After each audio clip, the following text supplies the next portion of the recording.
Good morning, ladies and gentlemen. Today's ITB Academy webinar, All Same, All Different, the Council of Europe Cultural Routes and the Principle of Sustainable Tourism is about to start. My name is Sarah, and I'm the WebEx producer for this event. If you encounter any technical difficulties, feel free to contact me via the Q&A window. For content-related questions, please write to all panelists in the Q&A window. With that, I'd like to welcome to you Mr. David Ruitz, head of ITB Berlin. Good morning from Berlin. Good morning from a very warm and sudden summer here, and welcome to today's ITB Academy webinar with the title All Same, All Different, the Council of Europe Cultural Routes and the Principle of Sustainable Tourism. We're happy to see many of you joining us. We have today participants from 24 countries registered for this webinar, and as you are aware, cultural tourism is an important matter for many destinations and contributes to the local economy and to the cultural conservation. As for Berlin, the economic impact is tremendous. 59% of all visitors of Berlin's culture institutions are tourists. 85% of the visitors of the 300 museums in Berlin are tourists, and the average stay of culture tourists is 4.2 days, and the regular stay of a Berlin traveler or tourist is 2.4 days. So a great impact, and the subject of this Academy webinar, however, will be to explore the changes in communities initiated by local action using specific case studies. I'm happy to say that we're conducting this webinar in cooperation with our partners, the European Institute of Cultural Routes, the University of Bologna, the Regia Cultural Route, and the ATRIUM Association. For this, we have for you today 4 experienced speakers, and it's my pleasure to pass the word to Mrs. Penelope Denu, Director of the European Institute of Cultural Routes. Welcome, Penelope, and enjoy. Hi to everyone. I'm actually in Helsinki at the moment, which has nothing to do with my daily work in Luxembourg, but I'd just like to say thank you very much to the team of ITB for organizing this very new event for us. We're experimenting with the webinars in order to reach a broader public, and thank you very much for your technical help and all the help that you've put into to making this possible today. So, as David said, I am the director of the European Institute of Cultural Routes, and I'm also, well, very long title, Executive Secretary of the Council of Europe Partial Agreement on Cultural Routes. And the Council of Europe has been dealing with cultural routes since 1987, so we have this program of certification. And I'm joined today, as you can see on the slide, by Alessia Mariotti, who's Director for the Center of Advanced Studies in Tourism at Bologna University in Rimini, and by Karoline Fischer, the manager of one of our Council of Europe cultural routes, which is called the Via Regia, which is probably one of the longest in the number of kilometers, and by Patrick Leech, who is the president of a very newly certified Council of Europe cultural route, which is called ATRIUM, and which concentrates on totalitarian architecture of the 20th century. So I'm now just going to give you a little introduction to our program, to why the Council of Europe deals with cultural routes, what our objectives are, and how this ties in with being all different and all equal, both on the side of the routes and of the Europeans that we would like to reach out to with our cultural routes. So the Council of Europe's Cultural Routes Program, the Council of Europe itself has 47 member states in Strasbourg. So in that, it's a much broader geographical scope than the European Union, for example, with its 28 member states. Encompasses the whole of Europe, from places like Finland, where I am today, for the Eastern Baltic Viking Forum, to Turkey in the east. And so we have 47 member states. Within those 47 member states, 22 of them are members of our agreement on cultural routes, and so cooperate more closely on this program with us. we have in the program 29 certified cultural routes. I mentioned that the ATRIUM cultural route joined last month. We have a yearly intake of new cultural routes, which we evaluate to see if they respond to the criteria that the Council of Europe has set for its cultural routes, which include very, very essentially the fact that they are transnational cooperation projects. So the European Institute of Cultural Routes that I direct is located in Luxembourg, and our team gives assistance to new projects, to candidates. We give training to new projects and to certified routes. We evaluate our routes, as I said before, and at the same time we are quite valuable, I think, resource for documentation, for experience and for best practices in cultural tourism as applied to European cultural routes, and in, of course, the research into our different topics and the different themes covered by our cultural routes and their educational value. There's a nice photo for you of the institute where we are located in the Abbey of Neumünster in Luxembourg, and so this is the centre from which we work.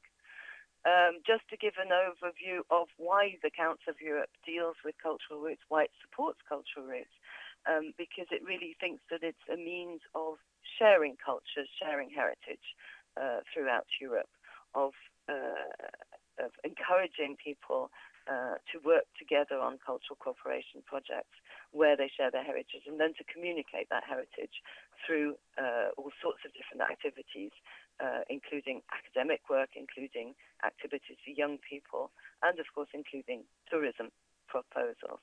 So we have in the Council of Europe the European Cultural Convention. As you can see, dates right back to 1954, showing that the Council of Europe puts culture really on, I would say, the same level, fundamental level, as human rights, democracy, and the rule of law, because you can't implement any of those without cultural cooperation and without platforms for exchange. There's also the Landscape Convention, which is a real reference for the preservation of landscape and landscapes in Europe, the Convention of Florence, and the convention, a more recent convention on the value of cultural heritage for society, where you can see that, again, the Council of Europe believes that cultural heritage and culture itself has an enormous value for society, for social cohesion, for cultural cooperation, and also for economic development. We promote through our routes intercultural dialogue, including interreligious dialogue, where some of our routes bring together different religions and different ideologies, I would say, in sharing. We have several pilgrimage routes, like the first of our routes, Santiago de Compostela, the St. James route. And we think they are a great vector for intergenerational transmission of traditions and of know-how, and of preserving and attracting, I would say, young people to these traditions, and to keeping them up and to passing them on to our future generations. So this is what I said, a means of given practical application to our values.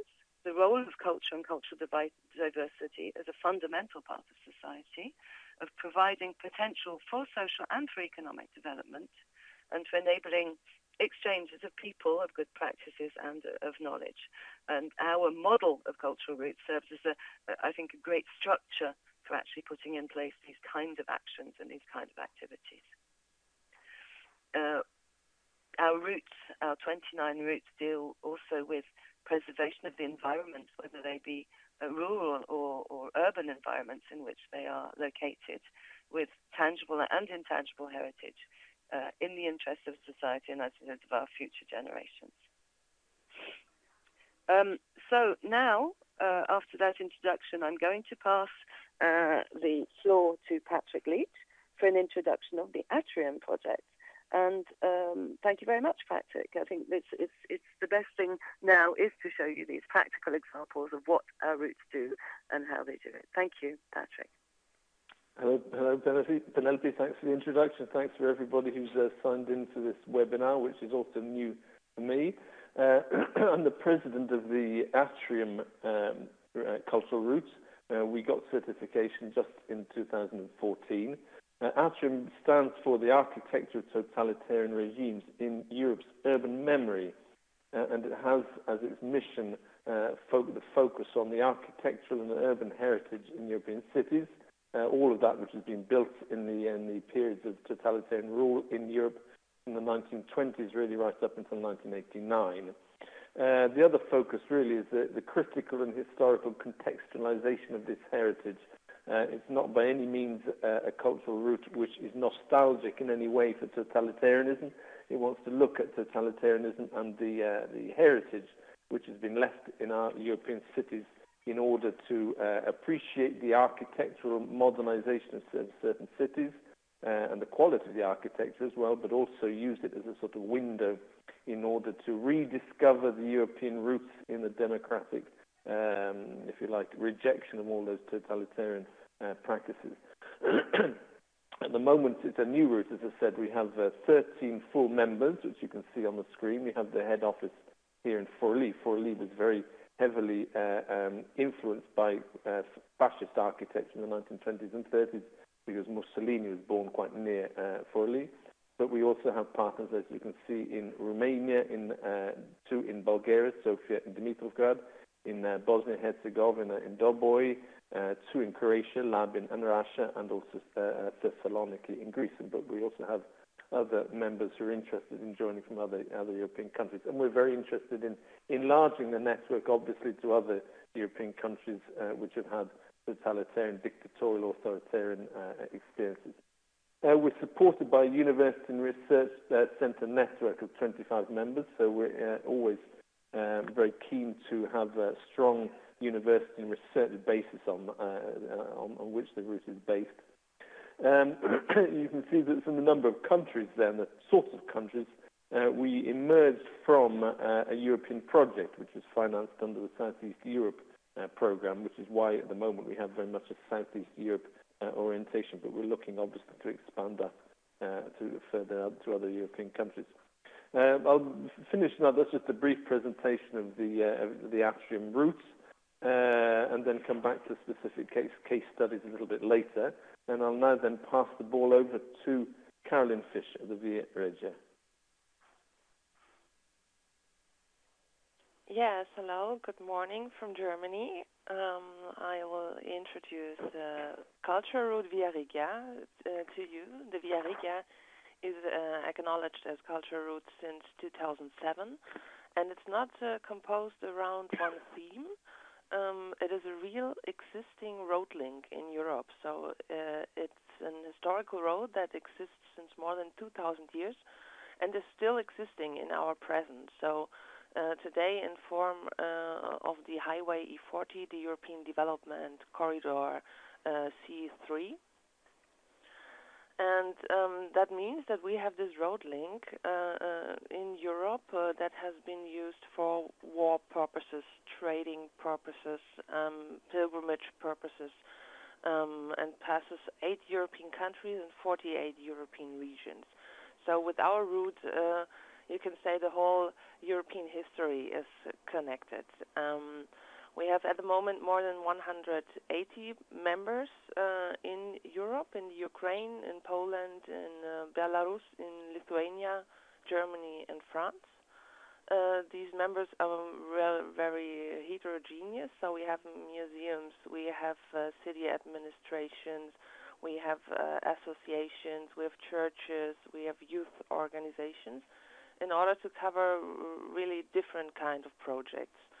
So our route is working with the European history and present because this route has often been cutted by different borders, by different political systems, and that is now, after many decades, again, this road that connects Europe through the European Union. So you have many historical developments you can deal with in order to work with the questions of European identity, with the exchange between the cultures, the exchange of traditions, of inventions, of ideas, etc. We have, of course, a huge field of tourism projects. Just to say, our aim is that people again just move, just travel through Europe. So we work on bringing this old and long road via Regia again to tourism packages. And of course, spatial development and spatial planning is always connected with the road, because a cultural landscape is depending on the roads that go through it. And with this long Via Regia, 4,500 kilometers, we have there also many projects in this field. Again, or additionally, of course, exchange of arts and culture and youth projects. So I pass the ball to Alessia Mariotti. Okay. Hi, good morning. I hope you can also see me. Okay. It's a sunny day in Rimini. So hello from Rimini. I will shortly introduce you the network on Council of Europe Cultural Roots Studies. The Center for Advanced Studies in Tourism that I direct is one of the members of this network, and the network has been created by the Institute of Cultural Roots in Luxembourg in order to foster university cooperation and research on cultural roots related issues and topics, because cultural roots as a subject of research are quite an undiscovered field of study.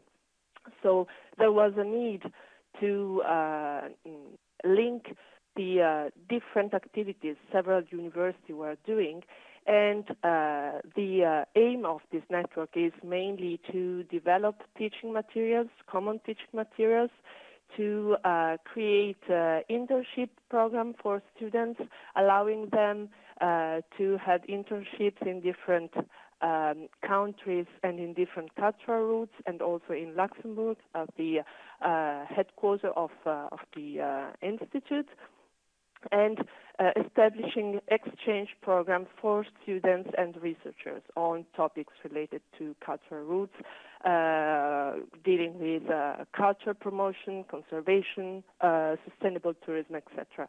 And the aim also is to build partnership for common projects. And we have as partners, so in the following slide you can see who we are for the moment. The network, of course, is open. The requirements are that the members of the network develop programs on cultural roots. For example, here in Rimini, in the program of tourism economics, we have a specific course on tourism systems and cultural roots. And one of the first results of this networking activity the Institute has had in the last 1 year and a half, is that we managed to apply for 2 calls on European programs and projects. So my colleagues are in Barcelona, in Granada, in Bedfordshire. We have also the Iron Bridge Institute for Cultural Heritage, IRES in Paris, and my colleague Joel Mansfeld from the University of Haifa, and with him we have developed a specific research work on ATRIUM that I will explain later. And last but not least, the Laval University in Quebec. So we are not confined to Europe, but we are going also abroad on the other side of the ocean. So I think that's the right moment to let Patrick Leech take over, explaining you something more about ATRIUM. Thank you. Yes, thank you, Alessia. I'd just like to show a little bit of what we've done so far. We are a new route, as I said, we've tried to base our routes on a very comprehensive analysis of the sort of heritage which is available. So the Southeast Europe program, the project which we ran under that program, developed a transnational survey as the basis for the development of the route. And what that survey was essentially an analysis of 71 case studies of architecture which was constructed under totalitarian regimes in 11 different countries, the 11 different countries of the program. And what we tried to do was identify the architecture with photographs, both original and contemporary, talk about its historical and ideological significance, also go into quite in some detail about the original architectural project, what exactly was wanted, what exactly people wanted to do during the totalitarian regimes, how the regimes were able to or wanted to take control of certain areas of the city and give important symbolic representations of its own power, for example, but also linking it quite strongly to its current state and function. Most of this architecture still exists, is still functional. What state is it in? Does it need restoring? What are the problems of restoring? So there's an element here which is obviously involved with the technical aspects, if you like, of restoring a heritage which is very much present in Europe, and also what are the representations, what are the ways in which local populations see this architecture? Do they see it as representing totalitarianism? Do they not understand it at all? Do they reject it? And what is their sort of attitude towards totalitarianism and its significance on the streets of their cities? And that's really the basis of the development of the route. We've been trying to give a certain sort of routing of these routes in local societies and local countries. You can see here a whole series of local events which took place in 2013, which was the end of the project, in Forli, in Italy, in Dimitrovgrad in Bulgaria, in Tirana in Albania, Labin in Croatia, Thessalonica in Greece, and Sarajevo and Doboj in Bosnia-Herzegovina. So we've been trying to put together a whole series of activities to highlight this architecture, to talk about this architecture, and to talk about the totalitarian regimes which they represented. In Forli, for example, we put on a festival of the 20th century, which was based on the understanding of the European memory in the 20th century, which involved exhibitions, a conference, a theatre production, a new production of a play by Brecht, for example, The Decision, a focus on music, the music of the Weimar Republic, the prohibited music and totalitarian music, if you like. An important schools project also relating the architecture of totalitarian regimes to mass society and propaganda. All of these elements are really oriented towards the local population to try to make the local citizens aware of this particular architecture and the significance of this architecture.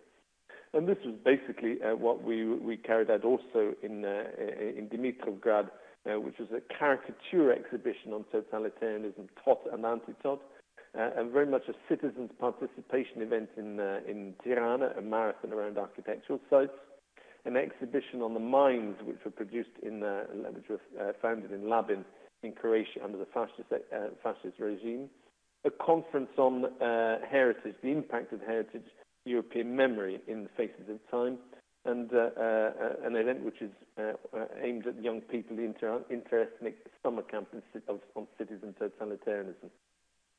There's several events also in local events in 2014, a conference in Forli on a network of routes. We're also looking at the routes as a motor for regional development in Emilia-Romagna, so looking at all the cultural routes which come through Emilia-Romagna. And also an exhibition on sign invention and design and innovation of merchandising. What sort of merchandising can be produced for a topic so difficult and delicate as ATRIUM? But that's also a way in which we'd like to focus on cultural tourism also as an element of development of the local economy. And the last slide I'd just like to talk about introduces us really to the transnational events which we've put on. Very much again oriented to giving a comparative view of all the sorts of identifications of totalitarian architecture in the various cities which we go through.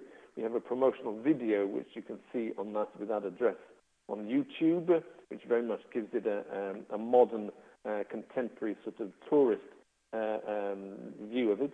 A photographic competition called Totally Lost. This was an international call for photographs and videos of lost architectural heritage of totalitarianism. The idea was to put on an international competition to photograph abandoned totalitarian sites. And we had enormous success. This was done with a local Forli association called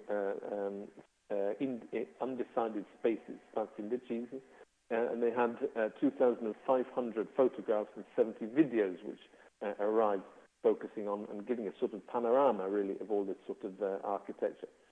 This was put on as an exhibition in Forli, but it will also be put on in Luxembourg in 2014, and you can see the material which is available on that website, www.totallylost.eu.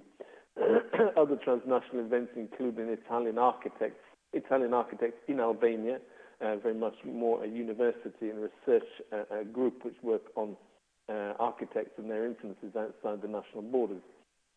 These are some of the activities, really, which we've tried to put on in order to orient local populations to an awareness of the cultural heritage in their area, and also to put that cultural heritage in an international and comparative context, a way of looking at totalitarianism and its impact on the streets and on the cities in a transnational perspective. Also to give a very strong impulse to the founding principles of Europe. So it's very much also a European cultural event. This is really a cultural route which is at the moment trying to create a strong cultural and touristic product. And the next step, of course, is to enable us to promote that, to have a number of actual tourist events which celebrate this or would look at this architecture. I'll pass the ball now to Karoline Fischer, can talk about the Regia then. Yes, I want to give you two examples of projects we realized during the last years in order to show you what is the difference between a culture route and its manifold activities against the pure tourism package without this context of the culture route. So we realized the cycling path via Regia from Frankfurt in Germany to Krakow in Poland. So it's 1,200 kilometers long.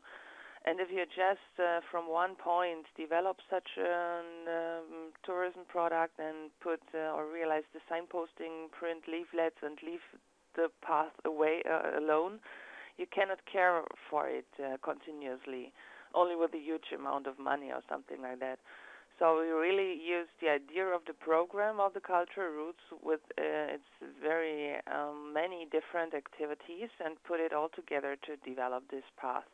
So first we went to the schools and made the school projects where the pupils in the cities made a research on their part of the Via Regia and put in place also tourism relevant objects and collected it. So the theme developed in the local community, from the children to the parents to their networks, so that you first have a kind of identification with this European route.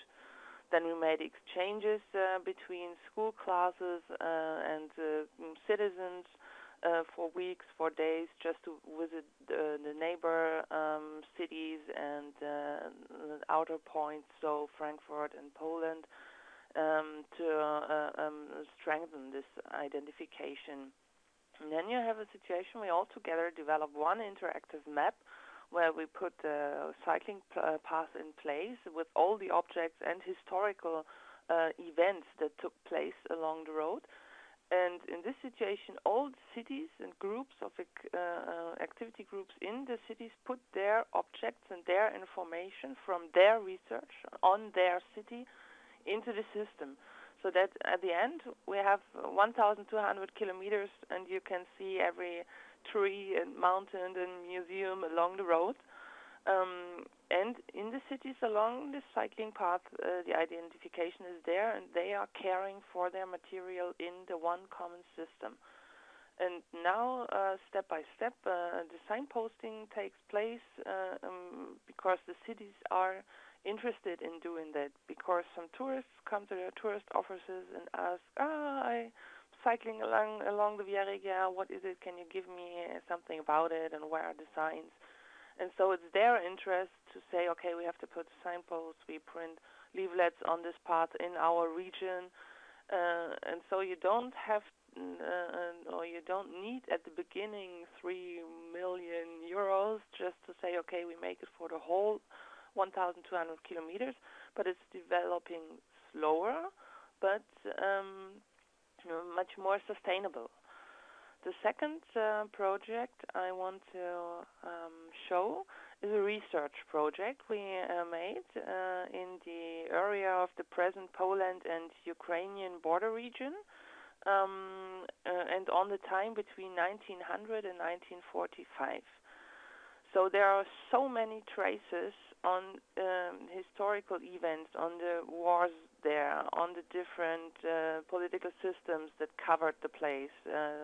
So in this 45 years, 9 different political systems has acted in this area. So you have many traces. Some are alone and damaged in the woods. Some are actually cared for and are in a beautiful situation. And the interesting thing is that all these monuments and traces are seen very differently by the different nations. So they are covered, these traces, with national semantics. And so when you go together to say, okay, we take our Polish members, our Belarusian members, our Ukrainian members, and we go on this path, Via Regia and this area, through these traces and monuments together, you have really hard discussions about the question of identity, of what took place in history, etc. And we made this project together with our members there, especially museums and universities, just to bring or develop an open discussion with their networks, partners, and members to use their networks at location. And at the end of those discussions and interpretations, we published a brochure all together in all the languages.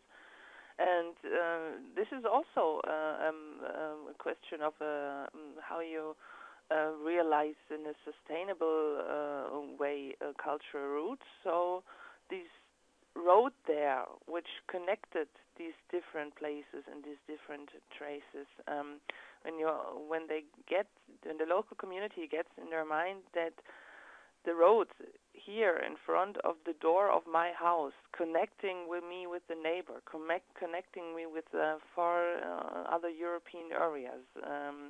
This is this connection of it's my own and it's the foreign functions very good in order to open up their mind, in order to get in their mind that they have always been connected to the other and that they have always been a part of Europe.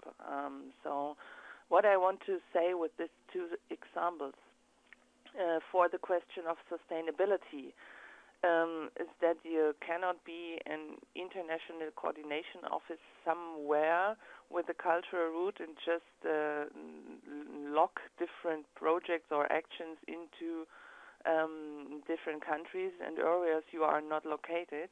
You have to use the local community to bring them into the actions from the beginning on, and then you can develop a sustainable project. And this is my experience as well as for tourism, as for research, as for youth actions, etc. So when you bring the local member institutions of your network into the field of action, they activate their local networks, they inform their neighbors, and they integrate the local community. Then when you have a strong communication with them in one international point, it becomes a common project so that it's not divided in different single actions. And then you can reach the public for your road with your theme from two directions, from the international project and the common product at the end, and the local community is also contact person for every interested from the outside.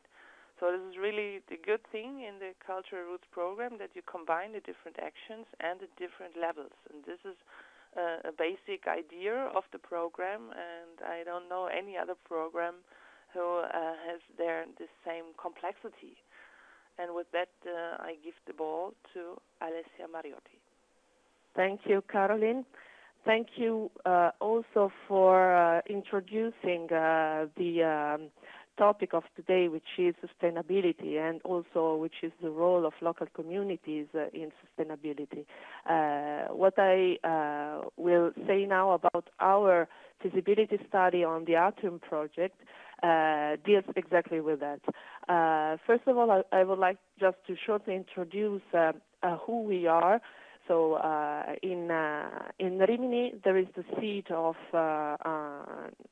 the Center of Advanced Studies in Tourism, which is an interdisciplinary center. So nearly 40 researchers and professors of the University of Bologna belong to the center, and they belong also to different disciplines, giving their added value in terms of promotion, design and implementation of research projects, and in particular, we work on a sustainable tourism project. That's also why we were involved by ATRIUM, the ATRIUM project, by the lead partner for Leech, on one of the working package of the Southeast Europe project last year, and in particular on the feasibility study and the implementation of the new cultural tourism product related to the ATRIUM cultural products, if you allow me to put together these two terms, culture and product. So you can see there are two names, mine and the one of Joel Mansfeld. This is because we created within the center a quite large research team for this work. We concentrated mainly on Forlì and on Predappio, but the methodology we have developed could be also disseminated and implemented in the other networks, partner destinations. Joel Mansfeld and myself, we were mainly dealing with quantitative research, and I will concentrate today on this quantitative research. We use for the whole feasibility study a twofold methodology, putting together on one side quantitative surveys and on the other side interviews and this qualitative research tool Joel has developed.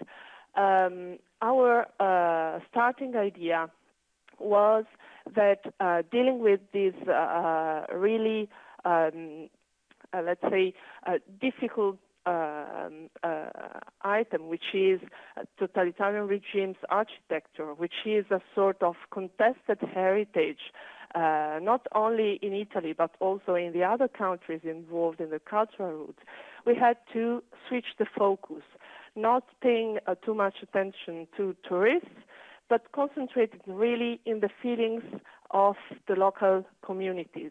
And we were asking ourselves if the local community is really ready to host visitors interested in this kind of architecture. So we interviewed for Lee residents, around 300 questionnaires. We interviewed also Predapio residents, and Predapio is our main case study for the presentation of today, because Predapio is the birthplace of Mussolini, of the Duce, and is also the place where he is buried. And there are several difficulties around this issue, as you may imagine. So the methodological framework, as I have said, has been developed by Joel Mansfeld.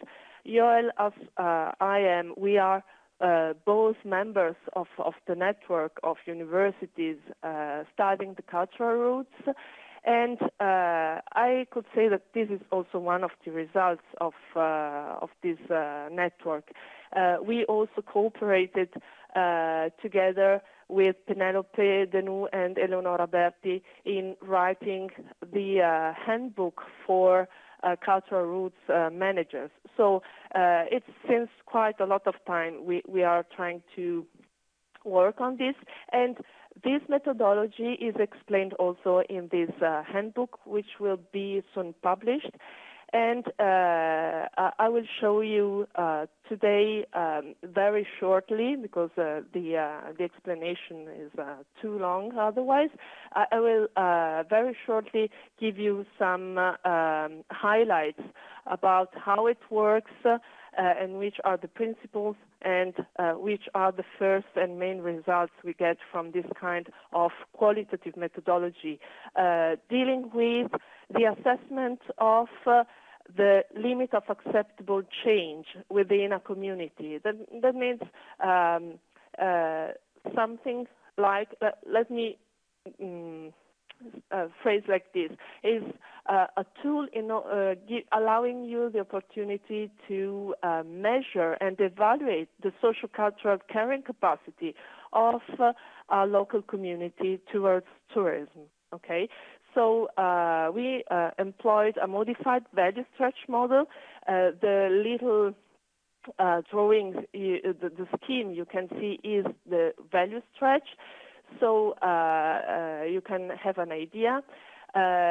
Using the nominal group technique, which is a focus group technique, we were able to detect 3 different levels of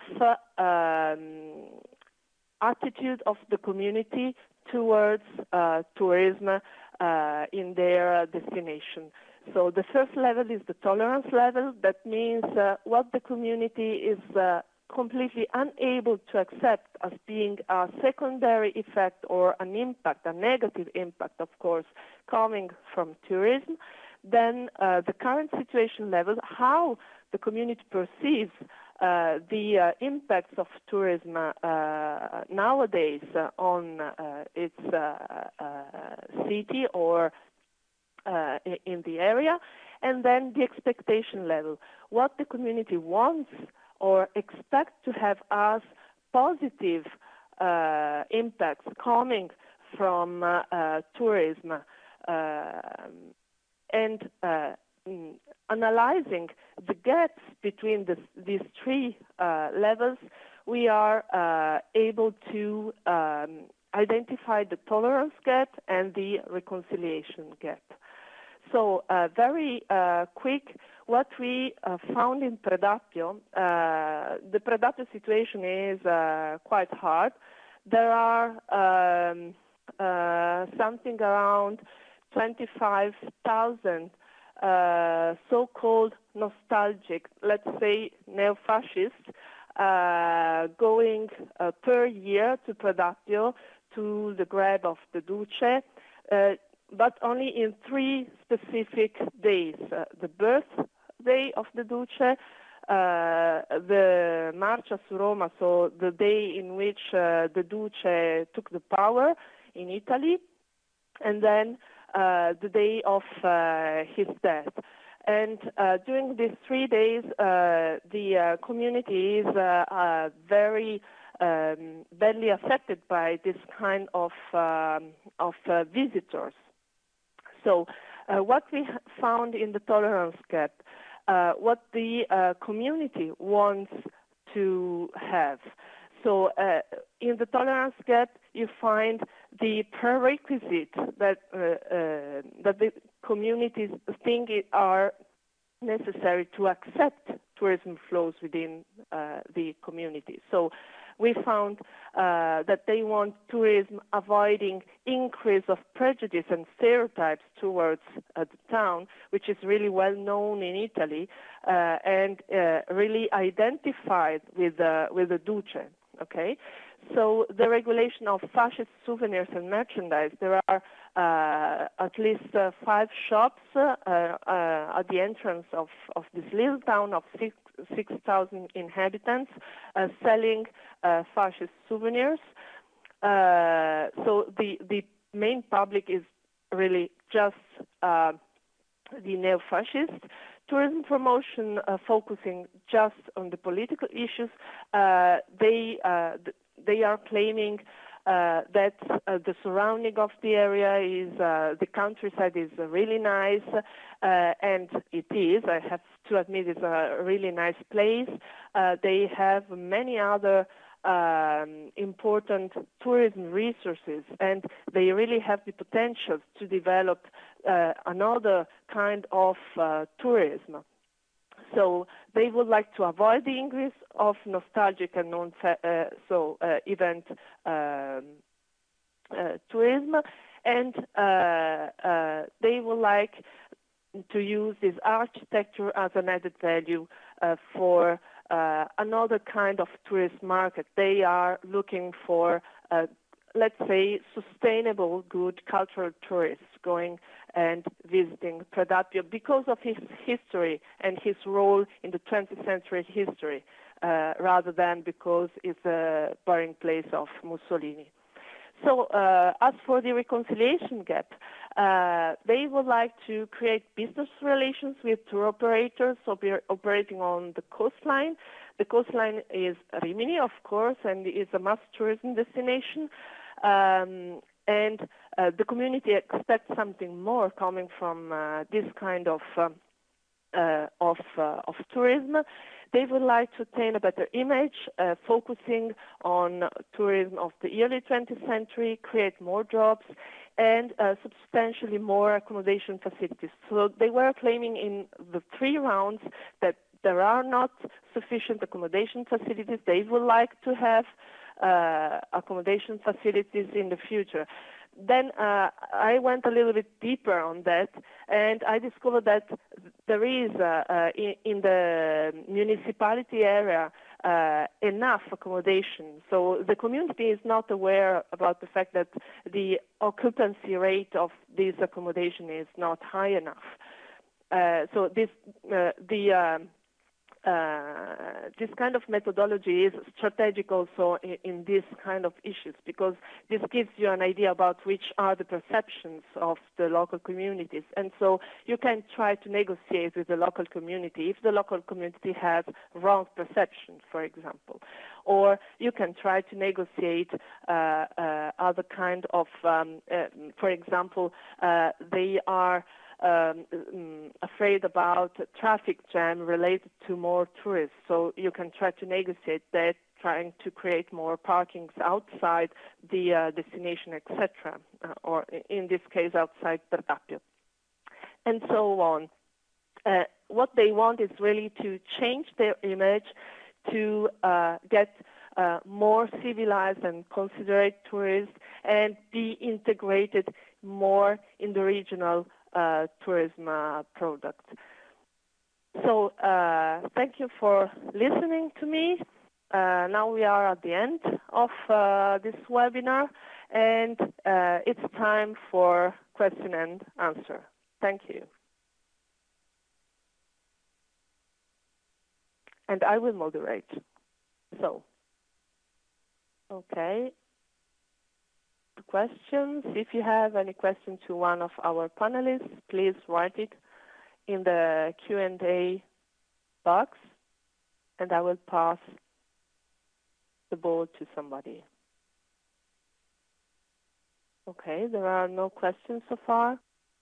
Okay, so there are no questions, but the webcast of the webinar will be available very soon, I guess. So you have all our emails, and if you want to ask questions, please feel free. Thank you for following us. Goodbye and have a nice day.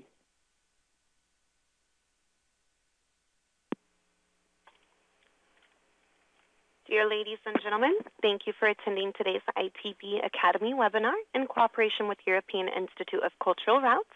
If you have further questions, do not hesitate to contact us. Today's webcast will be uploaded to the ITB Academy website in the course of the next week. Please be so kind to answer the Academy survey, which will open up after closing the webinar. Thank you and have a good day.